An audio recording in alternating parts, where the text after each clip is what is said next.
The spirit I have seen may be a devil, and the devil hath power to assume a pleasing shape. Yea, and perhaps out of my weakness and my melancholy, as he is very potent with such spirits, abuses me to damn me. I'll have grounds more relative than this. The play is the thing, wherein I'll catch the conscience of the king.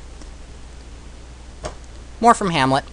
Alright, folks, welcome back to Alter Ego Mail. This time we're going to hurry through so that we can finish this up. Alright, let's try and get some more money. Okay.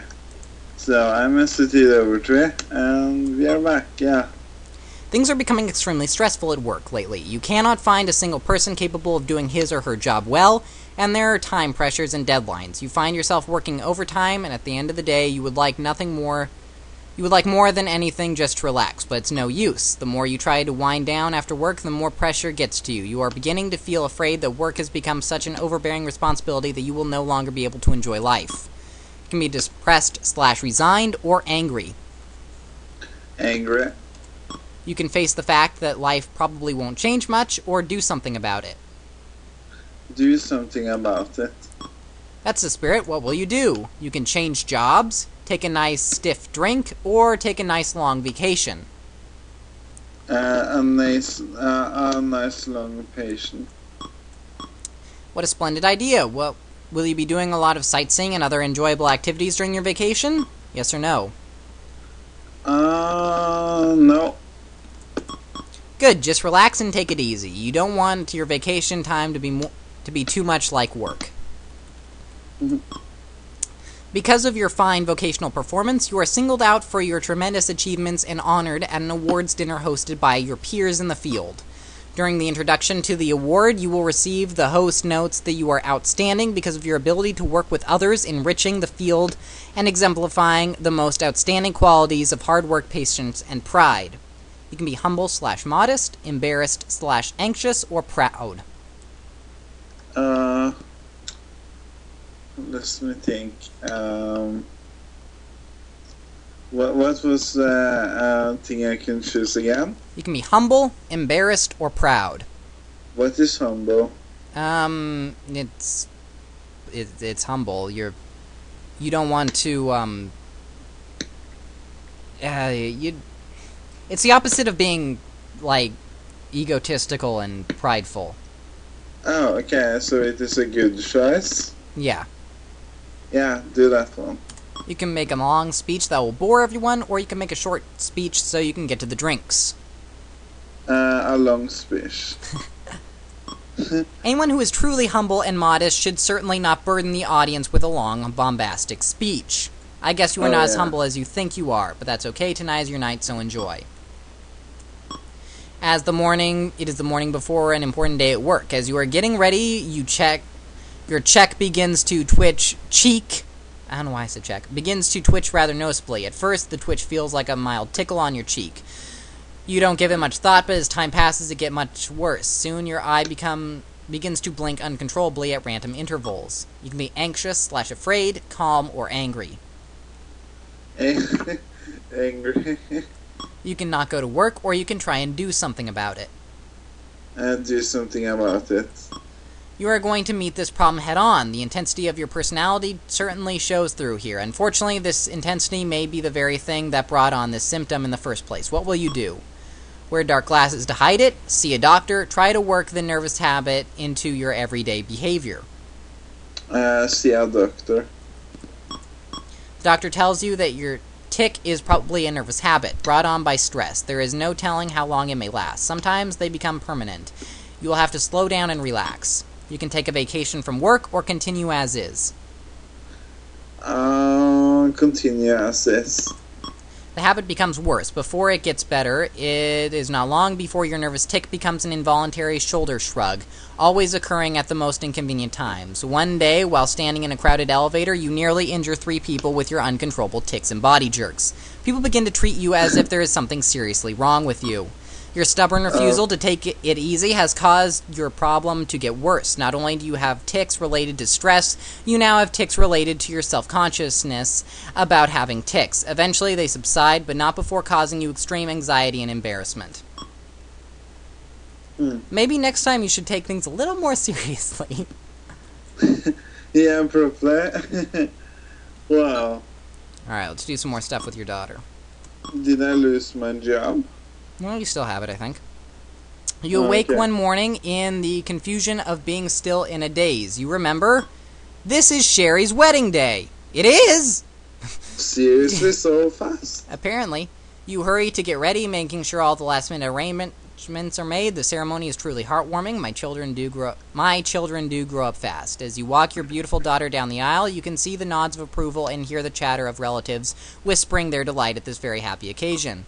A few more steps, and she'll be gone forever. For a moment, you are filled with overwhelming sadness. Suddenly, you begin to think about the pattering of little feet running around the house again. A whole new generation of blessings to come. You say the word grandpa to yourself, not thinking about the age associated with it, and just the two words grand and father. Fantastic. Awesome. You could try to have another child, but I don't think that's going to work at your age.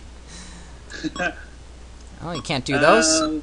Since married, obviously. Alright. Try to have another child. Yeah, I don't think that's going to work. Oh, okay. We're having another experience with your wife. Late at night, while you are still awake and Bridget is sleeping, you watch her lying peacefully with a wide smile on her face. You can stroke her hair gently and whisper, "I love you," or you can turn over and go to sleep yourself. Turn over and go to sleep myself. What a romantic devil!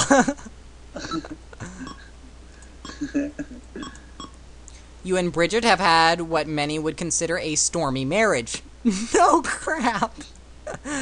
Lately, Bridget has been thinking about this and has decided that things must change, or she wants out. She has given you the ultimatum that she will not continue the marriage without some kind of marriage counseling. You can divorce her or go for marriage counseling. Go for marriage counseling. You want to keep this cycle of torment going for as long as possible. After speaking with both of you, the counselor has found that there seems to be a lack of communication between you. Yeah, okay, first off, this is the worst counselor ever. You know what the real problem is? You hate your wife! That's the problem. As far as Bridget is concerned, she tends to get resentful rather than express her true feelings. You also have trouble expressing your feelings. Over the course of the marriage counseling, the following things are revealed. You have not been the most trustworthy husband that you can be. No shit. You are gruff and hostile at times. No shit. Which frightens your wife. No shit. And makes her angry and resentful. Now that everything is out in the open, you can call out the whole thing as a bunch of nonsense or express a desire to change. Call it the nonsense. Your wife is probably going to divorce you if you make this choice. Are you sure? She might not. Yeah, I'm sure I want to make it. Alright. This stranger has no right to claim that you have these characteristics. Even if what the counselor says were true, you feel as if you were siding with your wife. You feel as if he were siding with your wife. The incident is a disaster. The outcome is a long, angry divorce trial. Alright, that's it. No, You have lost your wife. Yep. Can you have a family experience? Nope. Alright. Okay. You are single again. Well, hopefully we get the chance to meet another one. Another woman you can torment. Oh, good. Let's do some health ones to show how old you are. Lately, you have been feeling sharp twinges of pain, localized in the stomach. The pain arrives about an hour or two after eating, but disappears completely when you put something into your stomach. You can panic, be concerned, or be calm. Be calm. You can go to the doctor or wait for it to pass. And go to the doctor. The doctor tells you that you are developing heartburn after every time you eat, probably because you rush through your meals. He gives you some antacids and tells you to watch your eating habits. Oh, okay. Whatever hair you have left is rapidly turning gray. You can be depressed or unconcerned. Depressed. You can get your hair dyed, ask for advice, or do nothing. Ask for advice. Who will you ask? Your wife? Yeah, I can't do that anymore. Your male friend or your female friend? My female friend. Your female friend encourages you to do anything that will make you feel better. She cleverly points out that many of the male fashion models and actors dye their hair to keep their youthful appearances. Will you dye it anyway? Yes. Terrific. Now go out there and knock 'em dead. Some back-breaking labor has to be done in your home over the next few days. The chore is unpleasant but important. No one who lives with you is willing to help. No one lives with you. Your daughter's married and your wife left you. Wow, did that sound mean? Anyway, you can be resentful or determined. I'm determined. You can do it or pay someone else to do it. Pay someone else to do it. Got plenty of money. You are determined to avoid this kind of strenuous work at this point in your life. And why not? You have quite a bit of money stashed away. Terrible credit rating, but quite a bit of money. You can afford it. After all, you can't take it with you. The cost of the job is $1,200. Will you pay the $1,200 or do it yourself now that you know the cost? Pay them. Peace of mind is expensive these days, but worth it. You could have really gotten hurt. Yeah. That's good. Maybe that was a good choice. Since you are getting on in years, your friends suggest that a physical exercise program might be beneficial to you. A health club might not be a bad idea. You can be interested or not interested. Interested. Join a health club or not. Join. The price of a membership is $500. Would you care to join? Yes. After a week of sweating and toiling, you feel worse than when you began. Do you honestly think you can keep up with this? Definitely. Yes. Of course you can. You certainly have the self-discipline needed for sticking to a rigorous exercise program. How about joining a nice aerobics class to get your heart in shape? Yes or no? Yes. The class is full of women at least 15 years your junior. Wendy is fond of wearing exercise togs that are cut low in the front and high on the sides. Getting in shape might be more fun than you think. And a 1 bounce, and a 2 bounce. At the end of a 6-week program, your body looks terrific, but you will need a strong eyeglass prescription from the optical strain. Ah, awesome. Alright. We'll do an intelligence one. As you advance vocationally, you must leave your old responsibilities to various different people on your next move forward. You are notified that a woman full of new ideas, techniques, and strategies is about to fill your old position. She will not be placed without your approval. Your interview with her for the position, and she comments that while she feels you did a good job where you were, she plans on doing a better one. She sees your skills in that area that you are about to leave as limited and old-fashioned, due to no fault of your own, but times are changing, you know. You can be angry or calm. Angry. You can recommend that someone else do the job, or recommend that she is hired. Someone else doing the job.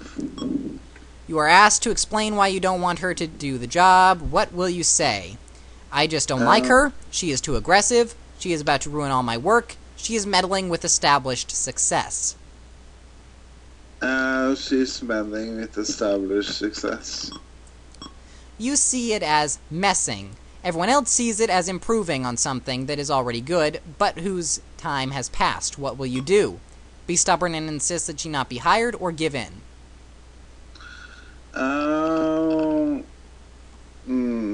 Take the last one. It is clear that this really isn't your decision at all. The fact that people wanted your input was just a courtesy. Now that you have given in, how do you feel? Angry? Furious? Or better? Furious. I can understand anger, but your fury makes you seem like a bad sport. No, you are turned into a crotchety old man who hates everyone, and I like it. Your father's eyesight is beginning to fail him, and his reflexes are not as quick as they used to be. However, he refuses to turn in his driver's license. Although he rarely drives, when he does, he is an absolute menace. You are sure that he will wind up killing either himself or an innocent person. You can be sympathetic, angry, or unconcerned. Angry. Tell him that he must give up his license, empathize, and try to reason with him, or do not bother yourself with it. Say that he must give up his license. The anger that you are expressing comes partially from the fact that we are uncomfortable seeing our parents as vulnerable, even in old age. It generally makes us feel helpless and weak ourselves. You may get angry, but eventually the anger subsides. Your father understands that his reflexes are not in tip-top shape, but he is terribly afraid of becoming dependent and a burden. Your family relationship thus far suggests that this is not likely to happen. Still, there is sadness accompanying the thought of a once powerful person growing older and weaker, and that before long you will be at that stage too. Awesome. Well, not that awesome, but whatever. I don't have the timer set, but I think it's about over. So, let's call it a break for this part of Let's Play Alter Ego Male. I've been Zach, This is Ink, and we'll see you back in the next part, and hopefully we'll finish up middle adulthood. Okay, thanks for watching. Alright, see you later, folks. Kiss, kiss.